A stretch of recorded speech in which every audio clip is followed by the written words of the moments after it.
Willie today is the parish minister. And from the group of young men who sought the Lord that night, there are 9 in the ministry. To the door and see the crowd appear. 11 o'clock, Matthew, 11 o'clock. And I went to the door, and there must have been a congregation of between 600 and 700 people gathered round the church. And within a matter of minutes, the church was crowded at 11:45. Now, where did the people come from? How did they know that a meeting was in progress in the church? Well, I cannot tell you.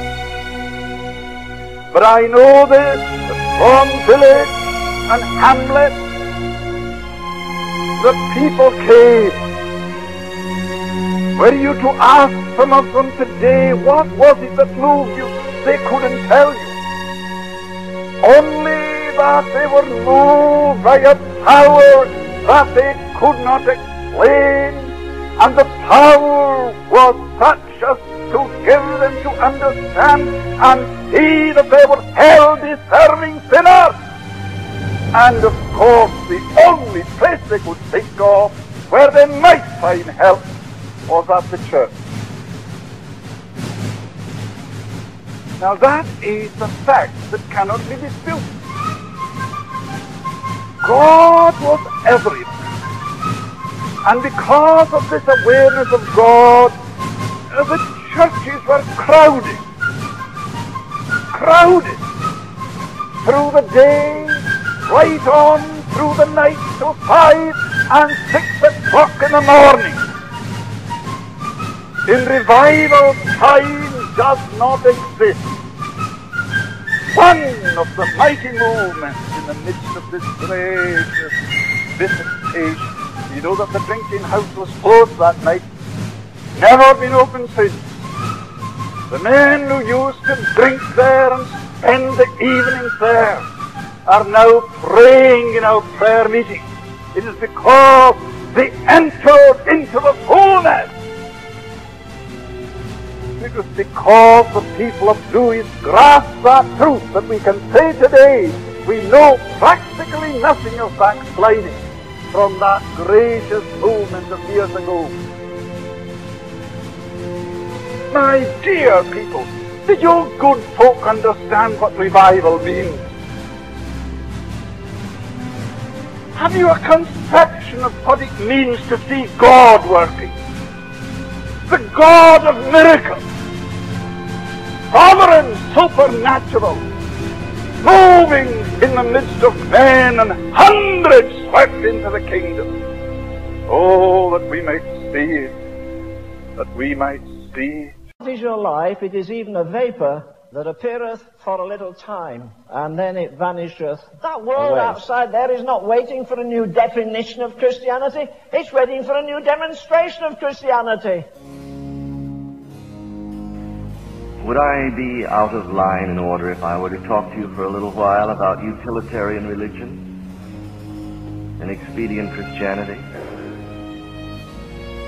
And the question that you're going to ask yourself is God an end or is he a means? And you have to decide very early in your Christian life whether you're viewing God as an end or a means. A more challenging question than this text. What is your life?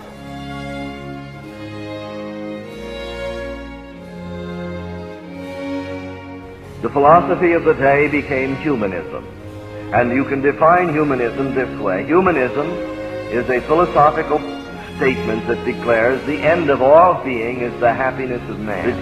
The reason for existence is man's happiness. Now, according to humanism, salvation is simply a matter of getting all the happiness you can out of life.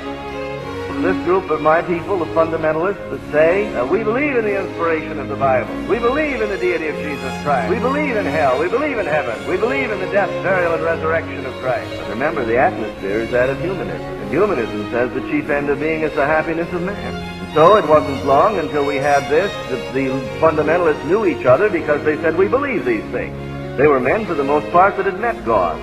But you see, it wasn't long until, having said, these are the things that establish us as fundamentalists, the second generation said, this is how we become a fundamentalist. Believe in the inspiration of the Bible, believe in the deity of Christ, believe in his death, burial, and resurrection, and thereby become a fundamentalist. And so it wasn't long until it got to our generation, where the whole plan of salvation was to give intellectual assent to a few statements of doctrine. And a person was considered a Christian because he could say, at 4 or 5 places that he was asked to. And if he knew where to say, someone would pat him on the back, shake his hand, smile broadly, and say, brother, you're saved. At what cost? And so it had gotten down to the place where salvation was nothing more than an assent to a scheme or a formula.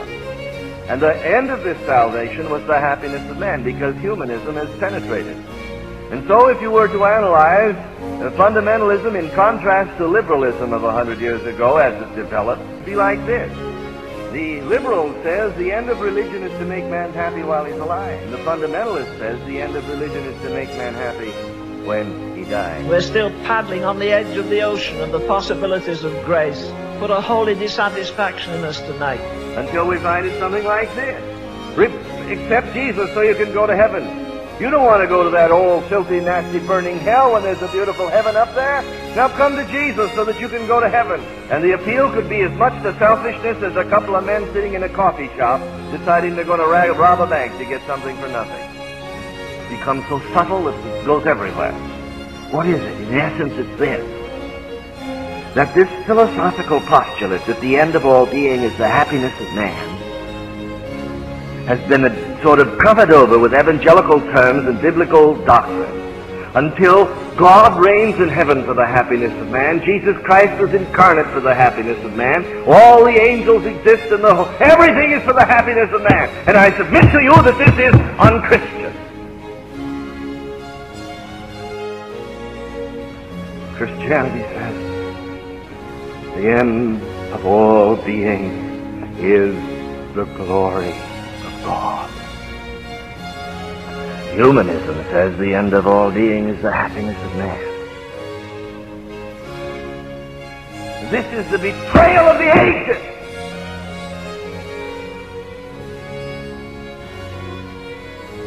And it's the betrayal in which we live, and I don't see how God can revive it until we come back to Christianity.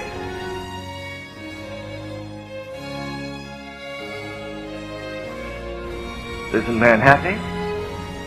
Didn't God intend to make man happy? But as a byproduct, and not a prime product.